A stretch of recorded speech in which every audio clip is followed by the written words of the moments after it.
আজকে আমরা একটু ভূতেশানন্দজির একটা বই থেকে আলোচনা করব, অমৃত কথা। তো শিষ্য প্রশ্ন করছে, সাধন সম্পর্কে আমাদের কিছু বলুন মহারাজ।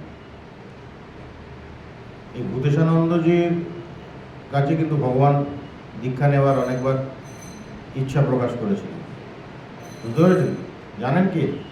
হ্যাঁ, জানেন। ভূতেশানন্দজির কথা আমার খুব ভালো লাগে, আমারও খুব ভালো লাগে। তো ভূতেশানন্দজিকে জিজ্ঞাসা করছেন যে সাধন সম্পর্কে আমাদের কিছু বলুন মহারাজ। মহারাজ উত্তর দিচ্ছে, সাধন বলতে তার নাম গুণগান, পবিত্র জীবনযাপন করা, সৎসঙ্গ, সদ্গ্রন্থ পাঠ করা, ভক্ত সঙ্গ করা, এইসব। এর যে কোনো একটি নিষ্ঠার সঙ্গে কেউ পালন করলে তাতেই হবে। সহজ করে দিচ্ছেন, খুব সহজ করে কথা বলছেন। কি বলছেন?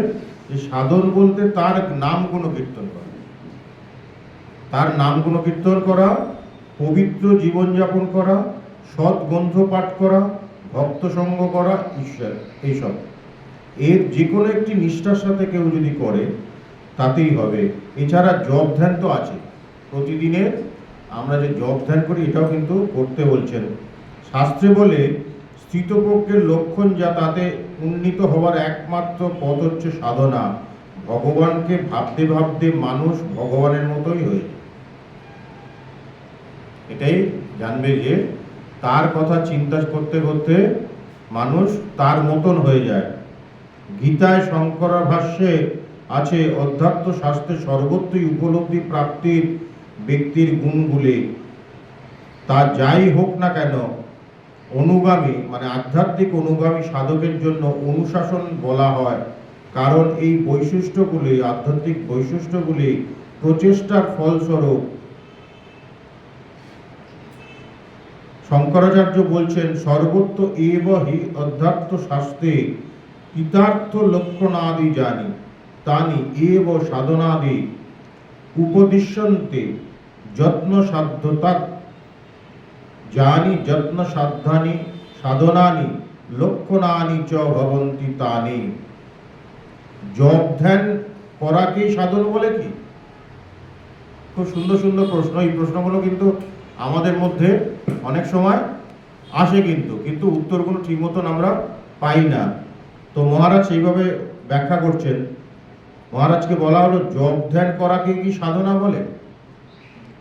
হ্যাঁ, বলতে পারো। জপ ধ্যান এও সাধনা, আবার সত্যকে ধরে থাকলে তাও সাধনা, কাউকে বঞ্চনা না করাও সাধনা, ইন্দ্রিয় নিয়ন্ত্রণও সাধনা, বিলাস বর্জন করাও সাধনা, ভগবানকে ভক্তি করাও সাধনা। সাধনা সম্বন্ধে বুঝলে কত কি বললো, কি বললো? বলছে জপ ধ্যান এও একটা সাধনা, ঠিক আছে, আবার সত্যকে ধরে থাকলে তাও সাধনা, কাউকে বঞ্চনা না করাও সাধনা, ইন্দ্রিয় নিয়ন্ত্রণ করাটাকেও সাধনা বলছে, বিলাস বর্জন করাটাকেও সাধনা, ভগবানকে ভক্তি করাও সাধনা। অনেক রকম সাধনার ব্যাপার আছে, যে কোনো ব্যাপারগুলো তিনি বলছেন। সাধনার প্রয়োজনীয়তাটা কি?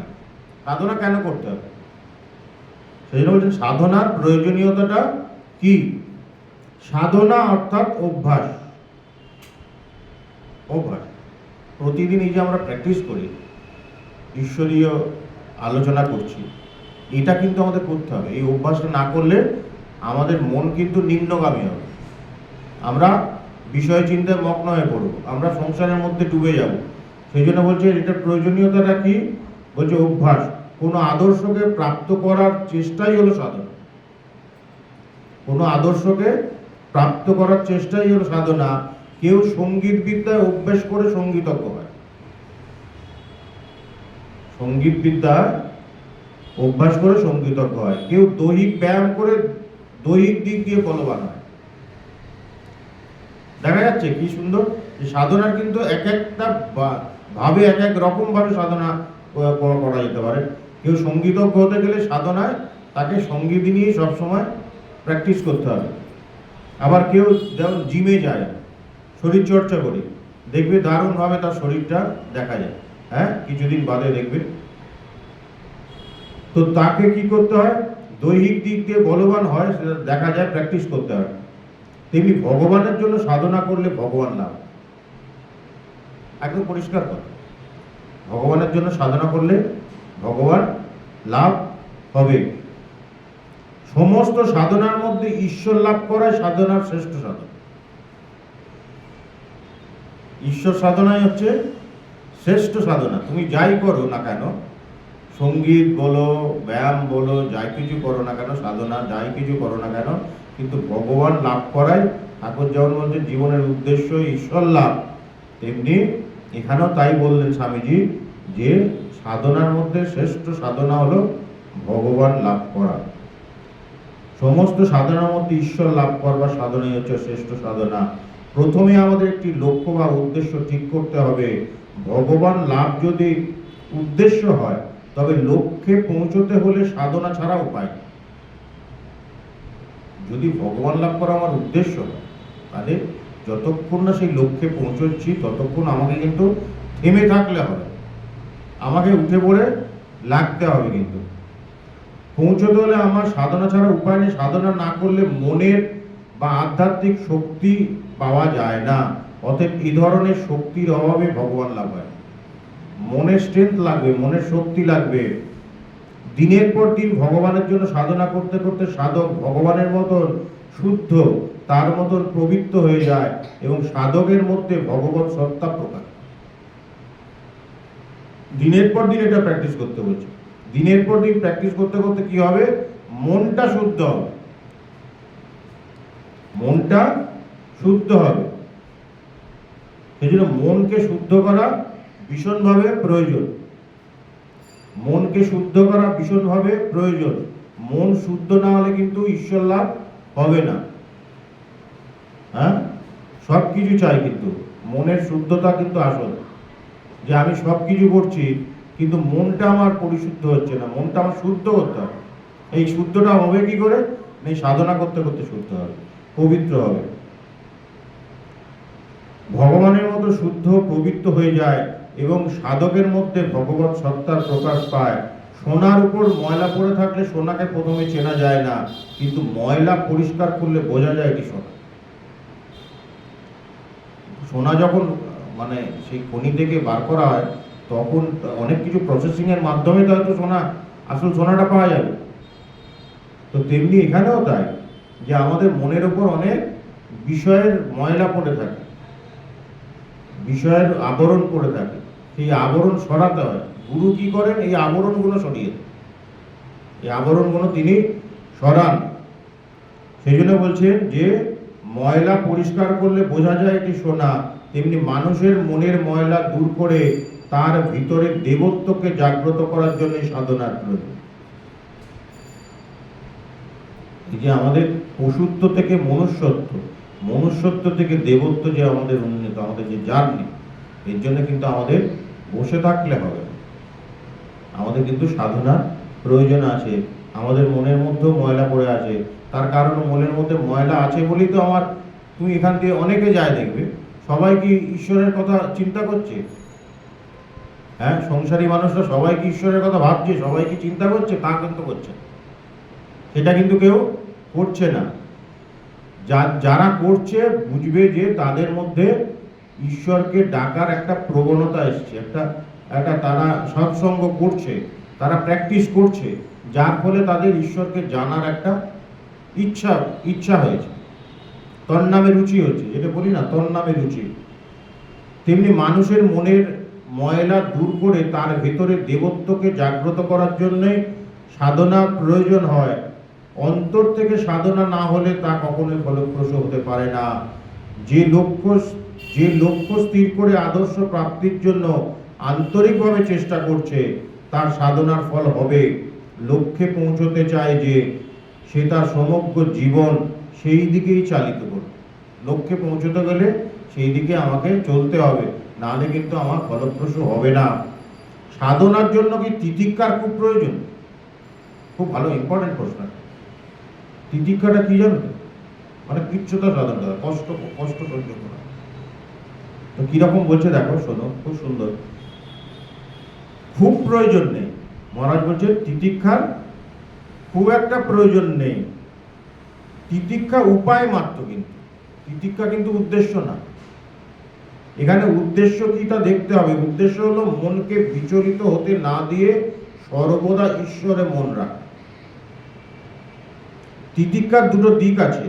প্রথমত, সুখ দুঃখকে সহ্য করে মনকে অচঞ্চল রাখার জন্য সাধনকালে প্রথম তিতিক্ষার প্রয়োজন আছে। আর দ্বিতীয়ত, তিতিক্ষাকে অনেককে আবার লোকপ্রিয় হওয়ার উপায় হিসেবে গ্রহণ করে। মানে লোকে খুব দেখবে, লোকে ওটা দেখে এনজয় করবে। এখানে খারাপ দিকও হচ্ছে, তিতিক্ষা করে অনেকে মানযশ লাভ করতে, মানযশ থাকলে হবে না, কিন্তু বলছে তিতিক্ষা করে অনেকে মানযশ লাভ করতে চায়। এর জন্য যারা ভালো সাধু তারা গোপনে তিতিক্ষা করে, তিতিক্ষাটা গোপনে করে, মানে কেউ জানতে না পারে।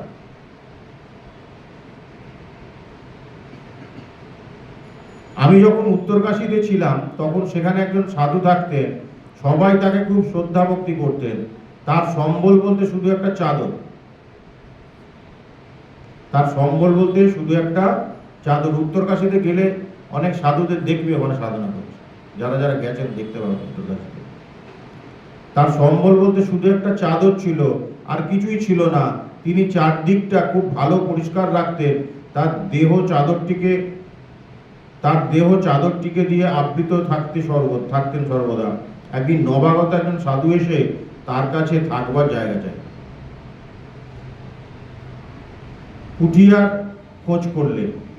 তাকে তিনি নিজের কুঠিয়াটা দেখিয়ে দিয়ে নিজের গ্রামের ভেতর অন্য জায়গায় চলে গেলেন। কুঠিয়াতে তার কোনো জিনিসপত্র ছিল না, তাই অন্য সাধুটি জানতে পারেননি যে তিনি তার নিজের থাকবার জায়গাটা দেখিয়ে দিয়ে চলে গেলেন। চিন্তা করেন, এই হচ্ছে সাধুর ক্যারেক্টার। সে নিজের সম্বলটুকু সে তাকে হাতে তুলে দিয়ে নিজে বেরিয়ে গেল। সাধু ভাবছি যে আমাকে থাকতে দিয়েছে হয়তো, হ্যাঁ, মানে তার হয়তো এক্সট্রা কোনো রুম টুম আছে সে, কিন্তু তা না, কিন্তু নিজের রুমটাকে ছেড়ে দিয়ে চলে গেল, তার নিজের থাকবার জায়গাটা দেখিয়ে দিলেন। ভালো সাধু বলে তার তিতিক্ষার প্রকাশ ছিল, ভালো সাধু হলে তিতিক্ষাটা দেখানোর প্রয়োজন, সে দেখাবে না। স্বামীজি অমরনাথ যাওয়ার সময় যখন কাশ্মীরে ছিলেন, সেখানে অন্য সাধুদের খালি গায়ে দেখে স্বামীজি বলেছিলেন, এতে কেবল শরীরকে কষ্ট দেয়া, খালি গায়ে এতে শরীরকে কষ্ট, এতটা কিছু না করে। তারপর অবশ্য স্বামীজি বলেছেন এরও প্রয়োজন আছে, তা না হলে বিলাসিতা ও স্বাচ্ছন্দ্য এসে সাধকের সাধনকে গ্রাস করবে। খুব সেন্সিটিভ ব্যাপার না, সাধনা করতে করতে যদি বিলাসিতা এসে যায় তাহলে সাধনা বিঘ্ন ঘটবে। গীতাতে অতিরিক্ত তিতিক্ষার নিন্দা করা হয়েছে, মাদ্রাজে রামকৃষ্ণ মঠের কাছে একটি মন্দির আছে, সেখানে একজন সাধু ছিলেন। একবার শৌচাদির সময় ছাড়া তিনি কখনোই বাইরে যেতেন না, বুঝে গেল? শৌচাদির সময় ছাড়া তিনি কখনো বাইরে যেতেন না, ওখানেই বসে থাকতেন। সকলে তাকে সেখানে যা খাবার দিত ওইখানেই বসে খেতেন। তার সমস্ত গায়ে খুব ঘা হয়েছিল। চিন্তা করে কিরকম তিতিক্ষাটা, শুনলে অবাক হবে। তার সমস্ত গায়ে খুব ঘা হয়েছিল। একবার আমাদের মঠ থেকে বলা হলো তার চিকিৎসা করা হবে।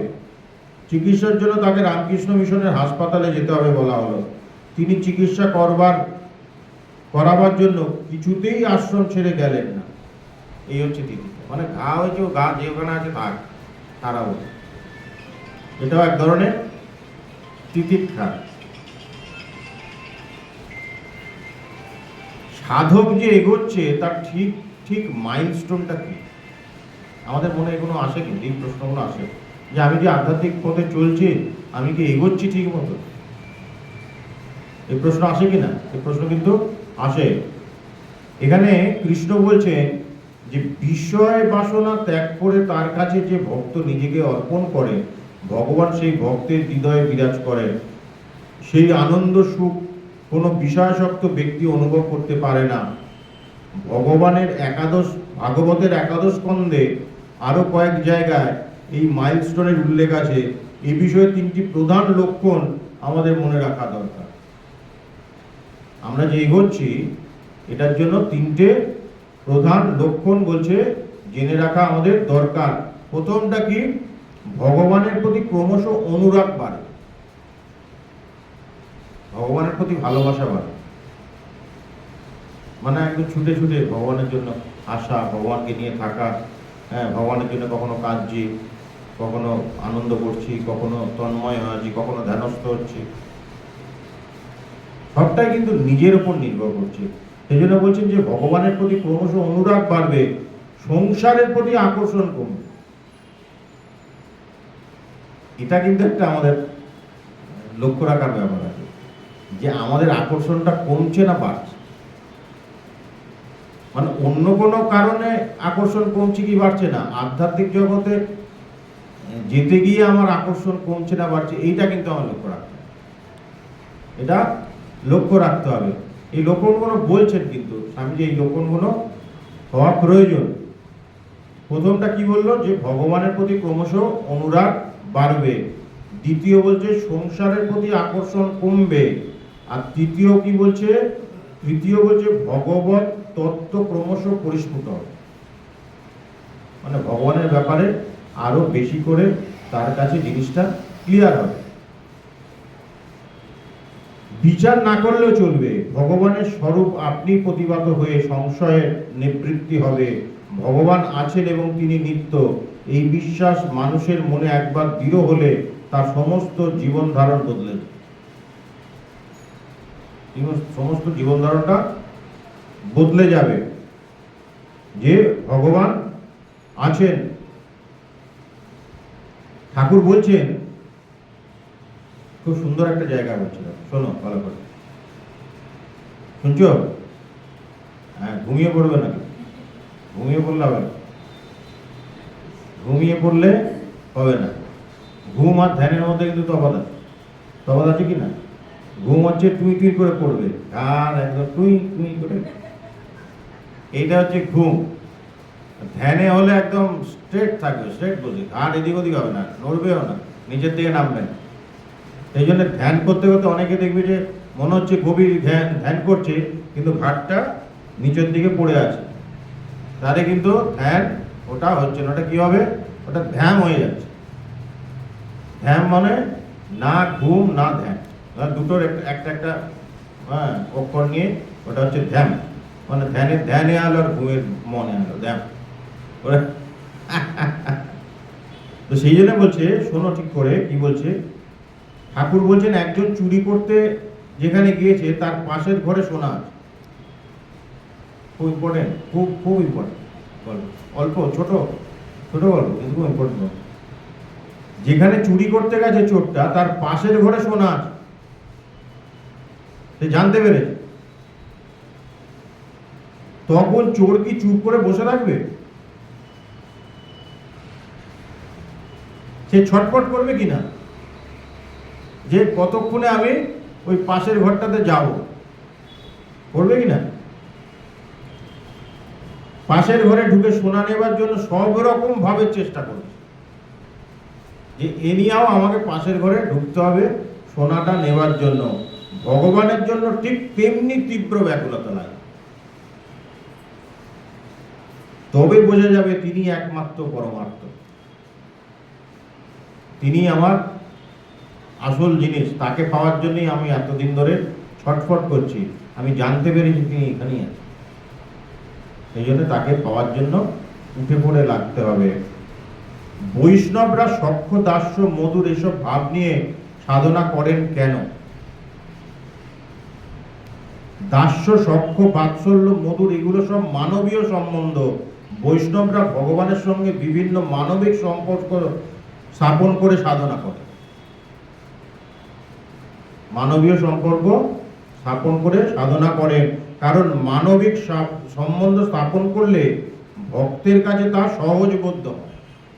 ভক্ত ভগবানের খেলা, এখানে ভক্ত ভগবানের খেলা, একটা আস্বাদন করে, ভগবানকে নিয়ে একটা আস্বাদন করা। বলছেন আমি চিনি হতে চাই না, আমি আমি আমি চিনি খেতে চাই, চিনিটাকে আস্বাদন করতে চাই, চিনি হতে চাই। ঠাকুরের কথা, কেবল তিনি ভগবান আর আমি ভক্ত, এই ভাবকে শান্ত ভাব বলে। সাধন করতে করতে সকলেই কি দিব্য দৃষ্টি হতে পারে মহারাজ? সকলেরই কি দিব্য দৃষ্টি হবে? তিনি আমাদের ঠিক পথে নিয়ে যাবেন তো?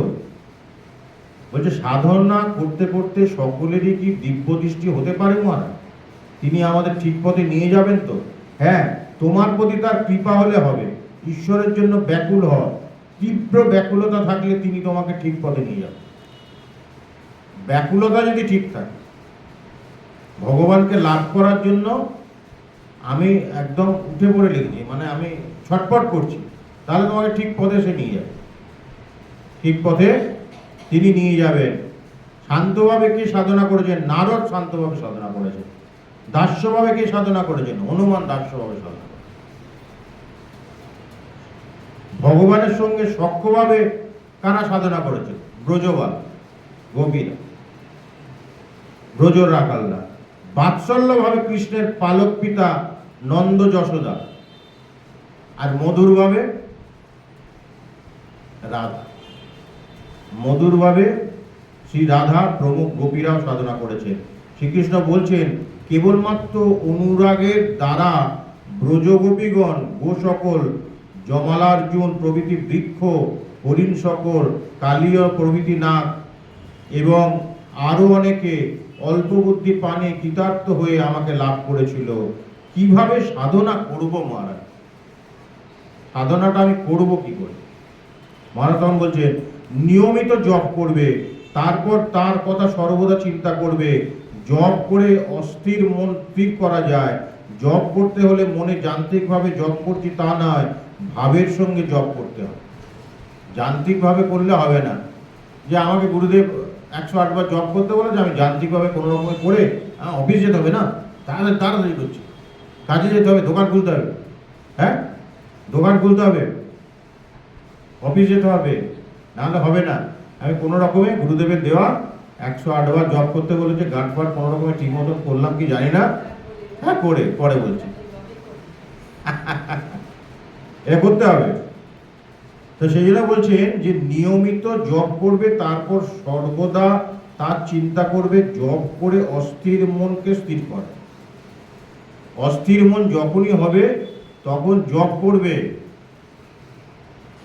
যার যেটা ইষ্ট নাম আছে জপ করবে, বীজ মন্ত্র আছে সেটা জপ করবে, আর নাহলে কৃষ্ণ নাম করবে। মন শান্ত, মন ধরো অস্থির আছে, মন তো অস্থির হয়, হয় না? হয় না? ভীষণভাবে। কখন যে হবে মন অস্থির, তিনি যে কখন অস্থির করে দেবেন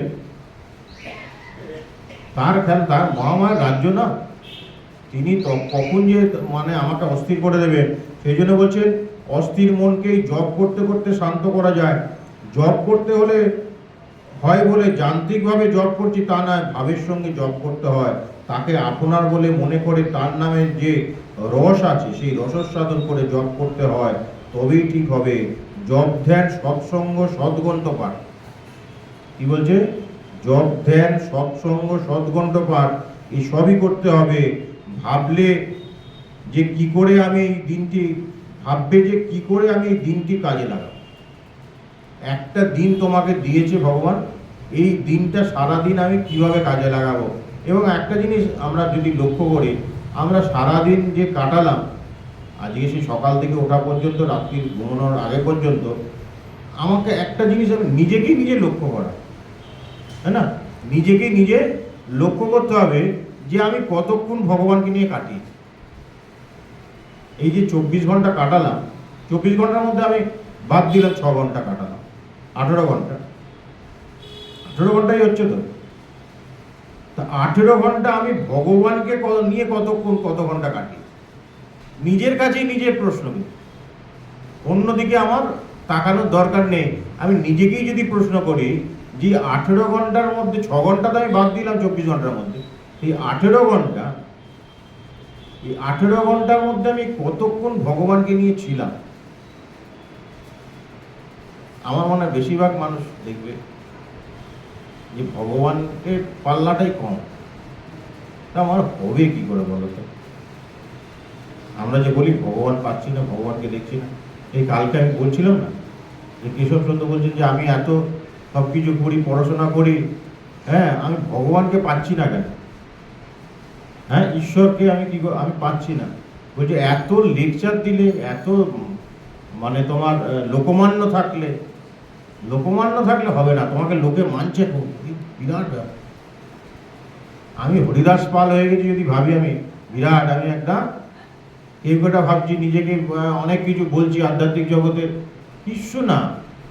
আধ্যাত্মিক জগতের মানে এত বিরাট একটা সাম্রাজ্য, এখানে কিচ্ছু মানে একটা মানে কি বলবো, একটা কণা পর্যন্ত মানে জানা মানে খুব কঠিন, বিরাট ব্যাপার। সেই জন্য কোনো অহংকার করবার এখানে জো নেই, এখানে অহংকার করবার জো নেই। অহংকার করলে তোমাকে বাড়তেই দেবে না। সেই জন্য বলছেন যে সারা দিনটা কিভাবে আমি কাজে লাগাবো সেদিকে আমাদের নজর দেওয়া দরকার, দৃষ্টি দেওয়া দরকার। বর্তমানকে কাজে লাগাও, ভবিষ্যৎ আপনি ঠিক হয়ে যাবে। সেই জন্য বলছেন বর্তমানকে ঠিকভাবে পরিচালনা করো, ভবিষ্যৎ এমনি ঠিক হবে। সাধন ভজন যা হচ্ছে বলে মনে করছো তার চেয়ে আরো অনেক বেশি হওয়া দরকার। সর্বদাই কথা মনে রাখবে, আত্মতৃপ্তি এলে তো বসে গেল। দারুণ কথা। সাধনা করতে করতে যদি আত্মতৃপ্তি এসে যায় যে আমি বিরাট ব্যাপার হয়ে গেছে, আমি অনেক কিছু হয়ে গেছে, অনুভব আমার অনেক কিছু হয়ে গেছে, আর আমার কিছু লাগবে, আত্মতৃপ্তি। যেমন আমরা ধরুন একটা অনুষ্ঠান করলাম, আর ভগবান বলছে দারুণ অনুষ্ঠান হয়েছে তোমরা কালকে একদম মানে 100-তে 100, কোনো চিন্তা করার দরকার নেই, অমুক তমুক সব হলো। পরের দিন আমাদের সবাই আচ্ছা তোমরা যে ওই যে ব্যাপারটা করলে, হ্যাঁ, একটা আমরা ধরো সোফা টোফা বলেছিলাম না একবার গল্প, সোফাটা যে তোমরা রেখেছো, ওই সোফাটাতে কি দুজনে বসা যায়? ব্যাস হয়ে গেল, পুরো প্রোগ্রামটাকে একদম এমন করে দিল। মানে মেন কথা হচ্ছে তোমাকে আত্মতৃপ্ত হতে সে দেবে না, তোমাকে দেবে না। তার কারণ হচ্ছে আত্মতৃপ্ত হওয়া মানে তোমার মধ্যে অলসতা এসে যাবে। বললাম আমি তো করে ফেলেছি, বিরাট প্রোগ্রাম করে ফেলেছি, 2000 লোক হয়েছিল, হুলস্থুল, ভালো হবে না। আমাকে প্রতিদিন প্রতিটা ক্ষণে আমাকে মনটাকে দেখতে হবে যে মনটা ওই আত্মতৃপ্তি হওয়ার ফলে মনটা বেশ মানে ফুরফুরে ভাব, একটা ফুরফুরে ভাব থাকলেও খুব কঠিন, কিন্তু সূক্ষ্ম হয়। পুরোধারস্য পদ বলছে না, সেজন্য বলছেন যে আত্মতৃপ্তি এলে বসে গেলে জপ, সৎসঙ্গ, সৎচিন্তা, সৎগ্রন্থপাঠ এসব নিয়েই আধ্যাত্মিক পথে চলতে হবে। সব রকম ভাবেই করতে হবে। কখনো জপ ভালো লাগছে, কখনো সৎগ্রন্থ পাঠ ভালো লাগছে, কখনো সৎ চিন্তা করতে ভালো লাগছে, কখনো সৎসঙ্গ করতে ভালো লাগছে। এক সময় এক একটা ভাব নিয়ে তুমি চলতে হবে না, সব রকম ভাবেই করতে হবে। রোজ রোজ এক জিনিস খেতে ভালো লাগে কি? এক জিনিস খেতে ভালো লাগে না, একেবারেই না। তাতে একই স্বাদ লাগবে। একঘেয়ে ভাব কাটানোর জন্য তোমরা নানান রকম জিনিস খাও। যাই হোক, আগে যা বললাম, সময়কে কাজে লাগাও। শুক্তি তার মুখটা খুলে রাখে সাতী নক্ষত্রের এক ফোঁটা জলের জন্য। এটা জানো তো? শুক্তি যেখানে মুক্ত তৈরি হয়। কি সুন্দর, কিভাবে দেখো কি সুন্দর বলছে, শোনো। শুক্তি তার মুখটা খুলে রাখে সাতী নক্ষত্রের এক ফোঁটা জলের জন্য। সাতী নক্ষত্রের এক ফোঁটা জল নিয়ে সে সকলের অলক্ষ্যে সমুদ্রের তলায় চলে যায়। কি সিস্টেম দেখো, সিস্টেমটা কিরকম দেখো। এক ফোঁটা সাতী নক্ষত্রের এক ফোঁটা জল নিয়ে সে সকলের অলক্ষ্যে সমুদ্রের তলায় চলে যায়। সেখানে নির্জনে মুক্ত তৈরি হয়। এখানে নির্জনে মুক্ত তৈরি হয়। ঠাকুরের কথা এটি, কথামৃতে তোমরা পড়েছো। যে শামুকের ভেতর মুক্ত তৈয়ারি হয়, শামুকের ভেতর মুক্ত তৈয়ার হয়, ঠাকুরের তো এরকম কথা, তৈয়ার হয়। হ্যাঁ, এমনি হয়, এমনি আছে সেই শামুক সাতী নক্ষত্রের বৃষ্টির জলের জন্য প্রস্তুত হয়ে থাকে। সেই জল পড়লে একেবারে অতল জলে ডুবে চলে যায় যতদিন না মুক্ত হয়। কি অপূর্ব সিস্টেমে মুক্ত তৈরি হয়, চিন্তা করা। আমরা কি এগুলো এরকম চিন্তা করি? হ্যাঁ, কি সৃষ্টি রহস্য! হ্যাঁ, সৃষ্টির রহস্যটা তো আমি দেখি। হাতি নক্ষত্রের এক ফোঁটা জল নিয়ে সে গভীরে, সমুদ্রের গভীরে চলে যাচ্ছে, নির্জনে, সেখানে মুক্ত তৈরি হয়। অপূর্ব না? সিস্টেমটা দেখ কত অপূর্ব। যেমন আমরা দেখেছি যে কচ্ছপ আড়ায় বসে আড়ায় ডিম পাড়ে, জানো তো এটা? এবং কচ্ছপ কোথায় থাকে? আড়ায় ডিম পেড়ে জলে চলে যায়। এই মনটা থাকে ওখানে, চিন্তা কর। কচ্ছপের মন দিয়ে যদি কচ্ছপ আড়ায় ডিম ফোটাতে পারে, তাহলে ভগবান কি না করতে পারে? ভগবান তোমার মনকে কি করতে পারে? তুমি যত দূরে থাকো, তোমার মনে আধ্যাত্মিক চেতনা সে জাগিয়ে তুলতে পারে। মুক্ত তৈরি করা মানে তার সারকে গ্রহণ করা, ভগবানকে ডেকে তার কাছে প্রার্থনা করে সার বস্তু যাতা লাভ করা। অর্থাৎ অনেক কিছু শুনে লাভ নেই, অনেক কিছু শুনে লাভ নেই। যতটুকুনি তোমার প্রয়োজন তাতে মন একাগ্র করে সার বস্তু জীবনে প্রতিফলিত করা। সব কিছু তোমাকে নিতে হবে না, সব বই পড়তে হবে না। ব্রহ্মানন্দজি এক জায়গায় বলছে, গ্রন্থ না গ্রন্থি হয়ে দাঁড়ায়। দারুণ কথা। বেশি বই পড়ার দরকার নেই, বেশি পড়তে গেলে তুমি আটকে যাবে। বলছে গ্রন্থ না গ্রন্থি হয়ে দাঁড়ায়। গ্রন্থি মানে জানো তো? গাঁট। তো গ্রন্থ না গ্রন্থি হয়ে দাঁড়ায়। ভক্তির রজতম কি? এখানে খুব সুন্দর একটা প্রশ্ন। ভক্তির রজতম কি? ঠাকুর এই কথাটা ব্যাখ্যা করছেন। ভক্তির তম বলছেন মার্কাট লোক। দারুণ কথা কি বলছেন? ভক্তির তম বলছে মার্কাট লোট, অর্থাৎ আধ্যাত্মিক সম্পদ ছিনিয়ে নেওয়া। ভক্তির রজ হলো ভক্ত গরদের দামি কাপড় পরবে, গলায় রুদ্রাক্ষের মালা পরবে, তার ভিতর সোনা দানাও থাকবে, অর্থাৎ বাহ্য আড়ম্বর থাকবে। খুব মাইনুটলি শোনো জায়গাটা কি বলছে। ঠাকুর এই কথাটা ব্যাখ্যা করছেন। ভক্তির তম বলছে মার্কাট লোট, মানে যে এনি হাও, মানে আধ্যাত্মিক সম্পদ ছিনিয়ে নিতে হবে। ভক্তির রজ হলো ভক্ত গরদের দামি কাপড় পরবে, গলায় রুদ্রাক্ষের মালা পরবে, তার ভিতরে সোনা দানাও থাকবে, অর্থাৎ বাহ্য আড়ম্বর থাকবে। এই যে কালকে বলছিলাম না যে প্রবর্তকের ব্যাপারটা কিন্তু অনেকটা এরকম। প্রবর্তকের ব্যাপারটা অনেকটা এরকম, সবকিছু বাহ্য আড়ম্বর, মানে ভেতরে যে যাই থাক না থাক, কিন্তু বাইরেটা কিন্তু দেখে মনে হবে যে না, খুব সাত্বিক জীবন যাপন করছেন, খুব সুন্দর একটা বড়দের শাড়িটায় পরেছে, হ্যাঁ, তিলক কেটেছে।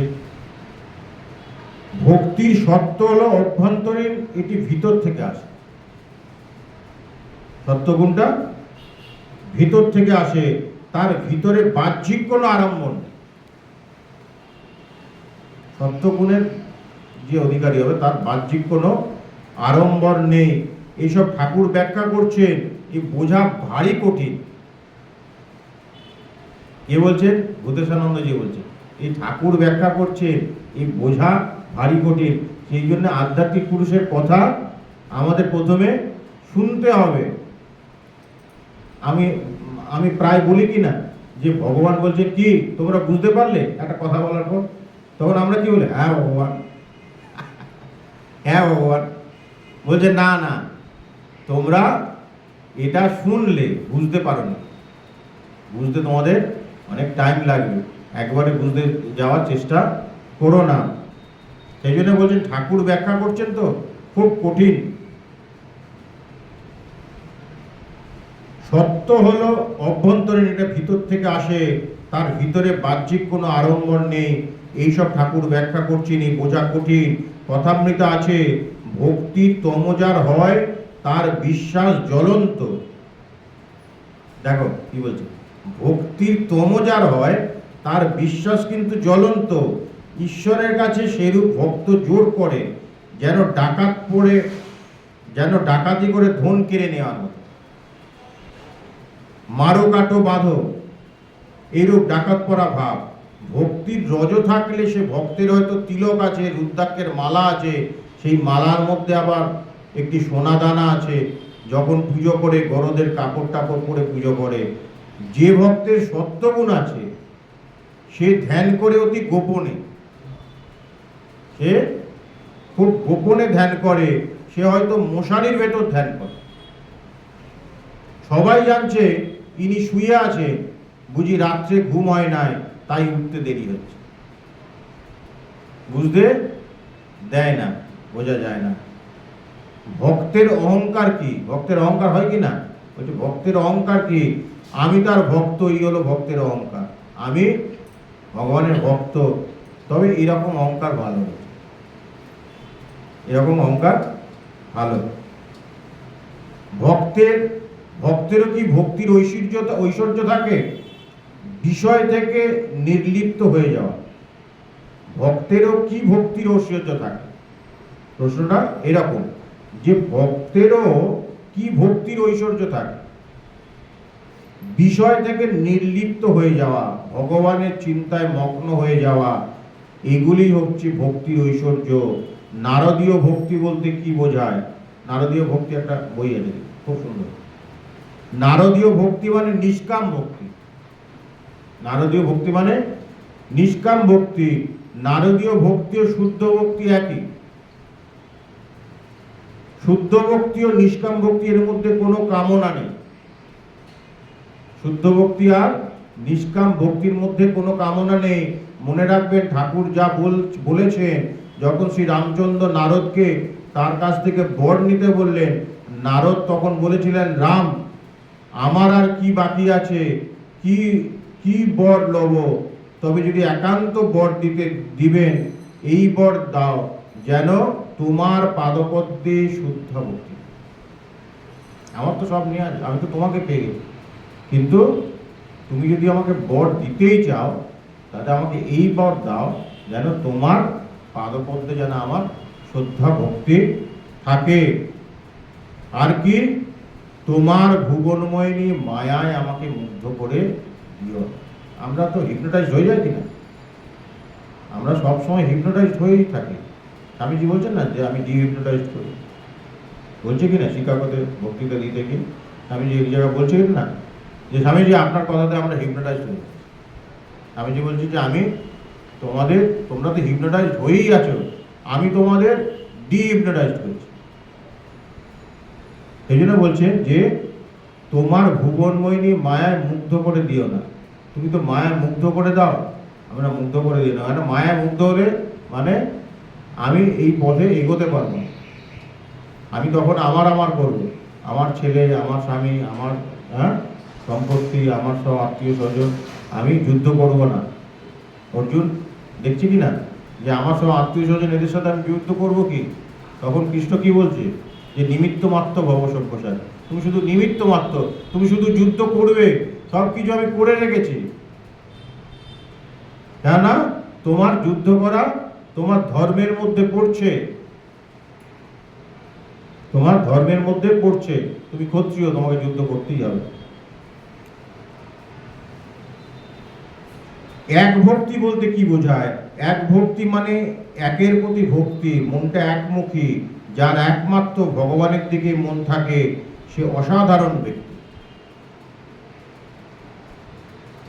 সাধারণ মানুষের মন নানা দিকে যায়, একবার ভগবানে গেলে 10 বার বিষয় চিন্তায় যায়। ভগবানের চিন্তা দৃঢ় করতে দেয় না। একবার ভগবানের দিকে গেলে আর বাদ বাকি সময় বিষয় চিন্তায় যায়।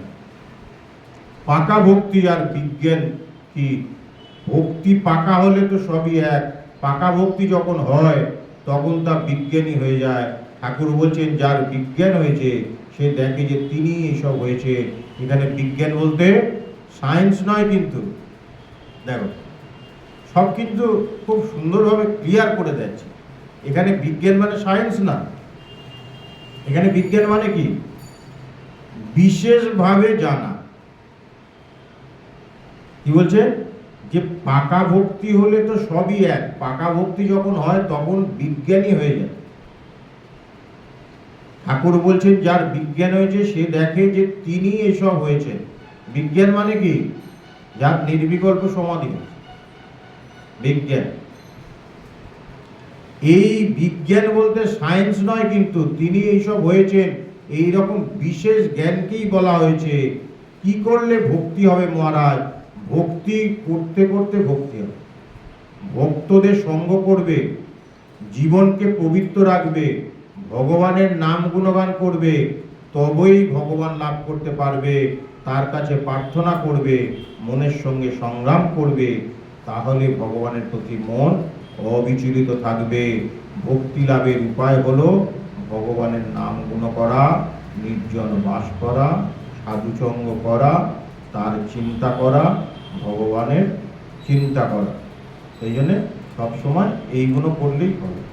কি সুন্দর কথা বলছে যে ভক্তি করতে হবে, ভক্তি করতে করতে ভক্তি হবে, ভক্তি করতে করতে ভক্তি হবে। ভক্তদের সঙ্গ করবে, যারা ভগবানের সঙ্গ করেছে তারা তাদের সঙ্গ করবে, জীবনকে পবিত্র রাখবে। জীবনকে পবিত্র কি করে রাখবো? আমি ঈশ্বর চিন্তা করলে, কঠিন কিছু না। এই পাপ পুণ্য যে আমরা বলি, পাপ পাপ বলতে কি? আমি বিষয় চিন্তা করাটাকে পাপ, আর পুণ্য বলতে কি? ঈশ্বর চিন্তা। বোঝা গেল? কঠিন না কিন্তু। সেই জন্য বলছে জীবনটাকে পবিত্র রাখবে। পবিত্র রাখবে কি করে? না ঈশ্বর চিন্তা করে, ভগবানের নাম গুণগান করবে, তবেই ভগবান লাভ করতে পারবে। তার কাছে প্রার্থনা করবে, মনের সঙ্গে সংগ্রাম করবে, তাহলে ভগবানের মন, ভগবানের প্রতি মন অবিচলিত থাকবে, বিচলিত হবে। সেই জন্য বলছে কেউ তোমাকে মালা পরাইবে, কেউ তোমাকে পদ পহারিবে, চিত্তের প্রশান্তি ভেঙো না কখনো, সদাই আনন্দে রইবে মগন। সংসারে অনেকে অনেক রকম বলবে, তার জন্য বিচলিত হয়েও না। তোমার মন যেন সবসময় ঈশ্বরে থাকে। বিচলিত করার চেষ্টা করবে। তোমাকে কেউ গালাগাল দিলেও মানেও তুমি বিচলিত হবে, আবার তোমাকে কেউ প্রশংসা করলে তাতেও বিচলিত হবে। সেই জন্য বলছে কেউ তোমাকে মালা পরাইবে, কেউ তোমাকে পদপহারিবে, চিত্তের প্রশান্তি ভেঙো না কখন, সদাই আনন্দে রইবে মন। মানে অ্যাকচুয়ালি আমাদের আনন্দ করাটাই আমাদের সাথে, আর ভগবানকে নিয়ে না থাকলে আনন্দ করতে পারবে না। সেই জন্য বলছে যে ভক্তি লাভের উপায় হলো ভগবানের নাম গুণগান করা, আর কি নির্জনে একটু বাস করতে, একটু একা থাকতে ভগবানকে নিয়ে, আর কি সাধু সঙ্গ করা, আর তাঁর চিন্তা করা, ঈশ্বরের চিন্তা। ব্যাস, এইসব করলেই আমরা আমাদের জীবনটা খুব সুন্দরভাবে পরিচালনা করতে পারি। ভালো থাকবেন সবাই। জয় ভগবান। হরে কৃষ্ণ বলো।